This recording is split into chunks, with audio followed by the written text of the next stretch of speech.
बच्चों, let's read this question. So this question says, a photon, an electron, a uranium nucleus all have the same wavelength, then the one with the most energy. ठीक है, हमें बताना है कि किसके पास यहाँ पर आपकी मोस्ट एनर्जी होगी, वो बताना है। तो देखिए बच्चों, इस क्वेश्चन का की कॉन्सेप्ट आप क्या लिख लीजिए। The key concept of this question is the one with the most energy. ठीक है, आपको एनर्जी बतानी है। बेसिकली क्या बतानी है आपको? एनर्जी बतानी है। आपको पार्टिकल्स गिवन कर रखे हैं, इनके करस्पॉन्डिंग आपको एनर्जी बतानी है। तो देखिए बच्चों, इस क्वेश्चन में हम क्या लिख सकते हैं? Proton, electron and uranium nucleus all have the same wavelength. Wavelength same है, the one with the most energy. ठीक है, देखिए बच्चों, वेवलेंथ का रिलेशन क्या होता है? लैम्डा इक्वल टू होता है आपका एच ओवर पी के इक्वल। लैम्डा की आपकी डी ब्रॉगली वेवलेंथ, पी के आपके यहाँ पर मोमेंटम। ठीक है, ये आप पी के आपके यहाँ पर मोमेंटम है। ठीक है, ये आपका रिलेशन है। और हमें पता है, देखिए पी को क्या लिख सकते हैं हम यहाँ से? हमें पता है, देखिए पी स्क्वायर आपका किसके इक्वल होता है? 2 के इक्वल होता है। या फिर देखिए हमने क्लासिकल मैकेनिक्स में पढ़ा होता है ई इक्वल टू। देखिए हम यहाँ पर जो भी रिजल्ट यूज कर रहे हैं ना, ये नॉन रिलेटिविस्टिक रिजल्ट है। पहले तो मैं ये क्लियर कर देता हूँ। ठीक है, कौन सा रिजल्ट है आपके? नॉन रिलेटिविस्टिक रिजल्ट है। अदरवाइज देखिए रिलेटिविस्टिक इफेक्ट अगर हम कैलकुलेट करने लग गए तो आपका देखिए ये आ जाएगा ई का स्क्वायर इक्वल टू, देखिए क्या होता है आपका? एम नॉट का स्क्वायर सी की power 4 plus c p square c square.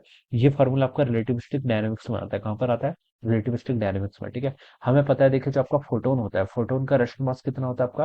Photon का रेस्ट मास आपको 0 के इक्वल होता है। तो हम यहाँ से लिख सकते हैं, देखिए ये टर्म आपकी फोटोन के लिए 0 हो जाएगी।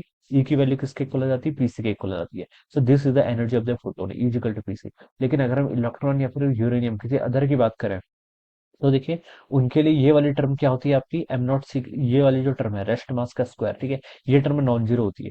तो उस केस में आपका रिजल्ट क्या आएगा? डिफरेंट आएगा। बट हम यहाँ पर जो यूज कर रहे हैं वो नॉन रिलेटिविस्टिक रिजल्ट यूज करेंगे। कौन सा? Non relativistic result. ठीक है, तो यहाँ से देखिए मैं P E equal to P square by term होता है, हमने क्लासिकल मैकेनिक्स में पढ़ा हुआ है। ठीक है, और ये रिजल्ट किसके लिए ट्रू है? आपका नॉन रिलेटिविस्टिक मैकेनिक्स के लिए। ठीक है, तो यहाँ पर से हम लिख सकते हैं, देखिए पी इक्वल टू, देखिए कितना होगा?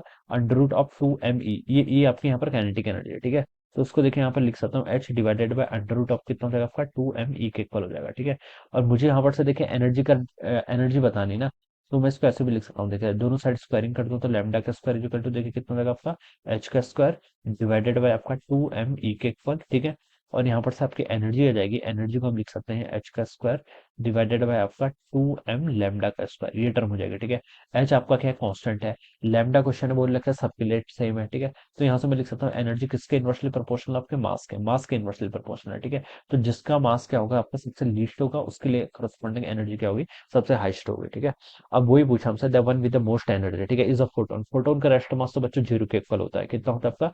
फोटोन का रेस्ट मास 0 के इक्वल होता है। अगर आपका फोटोन मूव करता है तब उसके करस्पॉन्डिंग हम उसकी एनर्जी यहाँ पर क्या करते हैं? डिफाइन करते हैं। बट रेस्ट मास 0 होता है। इलेक्ट्रॉन का रेस्ट मास कितना होता है? इलेक्ट्रॉन के रेस्ट मास का होता है आपका 511 किलो इलेक्ट्रॉन वोल्ट के इक्वल। यूरेनियम न्यूक्लियस का और ज्यादा होगा। ठीक है, तो सबसे लीस्ट तो यहाँ पर फोटोन का होगा। ठीक है, तो बता सकता हूँ फोटोन का रेस्ट मास सबसे लीस्ट होगा, तो उसके करस्पॉन्डिंग एनर्जी क्या होगी? सबसे हाईएस्ट होगी। तो जो आपका ए वाला ऑप्शन होगा बच्चों, वो क्या हो जाएगा? आंसर, राइट आंसर हो जाएगा। Option A would be the correct answer of this question. ठीक है, तो ये क्या हो जाएगा बच्चों? इस क्वेश्चन के करस्पॉन्डिंग अपने यहाँ से राइट आंसर हो जाएगा। So I hope you are understood this concept. All the best and thank you so much.